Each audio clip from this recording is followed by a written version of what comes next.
ကန်ဝူးတယောက်တက်စီကားနဲ့ထွက်ပြေးလွတ်မြောက်ပြီးတဲ့နောက်မှာတော့ကားရဲ့ရေဒီယိုကနေကြားရတဲ့တခြင်းတန်ကြောင့်သူ့ရဲ့ငယ်ဘဝကိုလွှမ်းဆွမိသွားပါတယ်။ဘာကြောင့်လဲဆိုတော့ကန်ဝူးတို့ဟာအထက်တန်းကျောင်းသားဘဝကတည်းကယောက်ျားလေး၄ယောက်နဲ့မိန်းကလေးတစ်ယောက်ဆိုပြီးနာမည်ကြီး music band တစ်ခုဖြစ်ခဲ့ပါတယ်။အဲ့ဒီထဲတည်ဆုံးသွားတဲ့မူရောလဲအပါဝင်ပေါ့။ကန်ဝူးရဲ့သတင်းဆိုးကိုလည်းသူ့ရဲ့ငယ်တငယ်ချင်းအတီးတီးစီကို TV ကနေတဆင့်အကုန်လုံးကသိရှိသွားရပါတော့တယ်။တစ်ဖက်မှာလည်းတမရလောင်လောက်ကြံခံရမှုအတွက်ရဲဌာနမှသတင်းစာရှင်းလင်းပွဲပြုလုပ်နေပါတယ်။ညဘက်ရောက်တော့ပြေးလွှားနေရတဲ့ကန်ဝူးစီကိုသူ့ညီလေးလိုချစ်ခင်ရတဲ့ဂျူနီယာစီကနေဖုန်းဝင်လာပါတယ်။ကန်ဝူးကပြောစကားတွေနဲ့မတင်ကာလို့ဖုန်းချလိုက်ပါတယ်။နောက်ခေါက်ဖုန်းထပ်ခေါ်လာတော့သူ့ဂျူနီယာလည်းဖမ်းထားခံရနိုင်တာလည်းဖြစ်နိုင်လို့အထူးအေဂျင့်တွေဆိုတဲ့ကောင်ကိုဖုန်းလွှဲပေးလိုက်လို့ပြောလိုက်ပါတယ်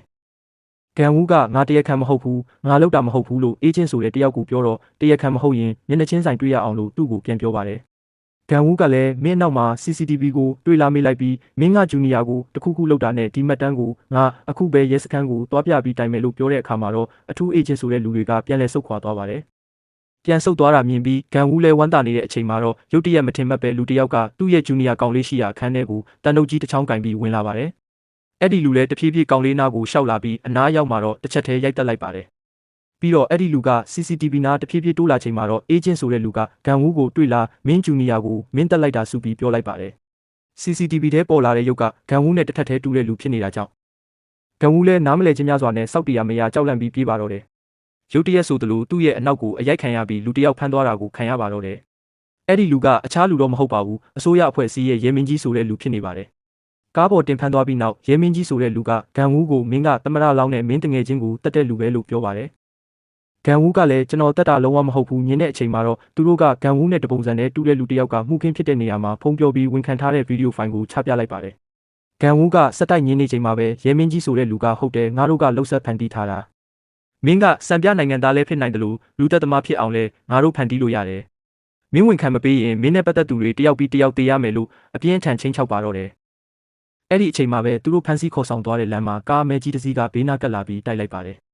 ထိုကားအမဲပေါ်မှာဆိုင်ကယ်အုပ်ထုပ်အမဲစောင်းထားတဲ့လူတစ်ယောက်ကသူတို့လူအုပ်ထဲဝင်ပြီးနောက်လာရောက်တိုက်ခိုက်ပြီးကန်ဝူးကိုကားပေါ်အမြန်တင်ပြီးခေါ်ဆောင်သွားပါတော့တယ်။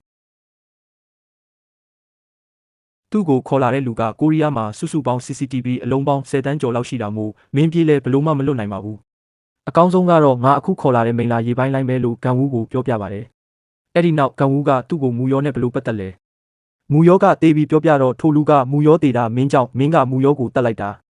မင်းတယောက်သာတေသွားရင်လူအများကြီးတေစရာမလိုဘူးလို့ပြန်လဲတုံ့ပြန်လိုက်ပါတယ်။အဲ့ဒီနောက်မှာတော့ကန်ဝူးကိုကယ်လာတဲ့လူကကန်ဝူးကိုမြန်လာပြေးရအောင်ရေလွတ်တော့မှမို့လို့ပြောပြီးသူ့အခြေချစရာနေရာကိုခေါ်သွားပါတော့တယ်။ရောက်ရှိပြီးတာနဲ့သူကမူရောရဲ့တငယ်ချင်းဖြစ်ကြောင်းရှင်းပြပါတယ်။ထိုအချိန်မှာပဲတချင်းလေးဖွင့်ပြီးမူရောရဲ့မိတ်ဆွေဆိုတဲ့လူကကန်ဝူးကိုကော်ဖီတစ်ခွက်တိုက်လိုက်ပါတယ်။ကန်ဝူးကကျန်တော့ကိုသူတို့ကဘာလို့အခုလိုလုပ်ကြတာလဲမီတော့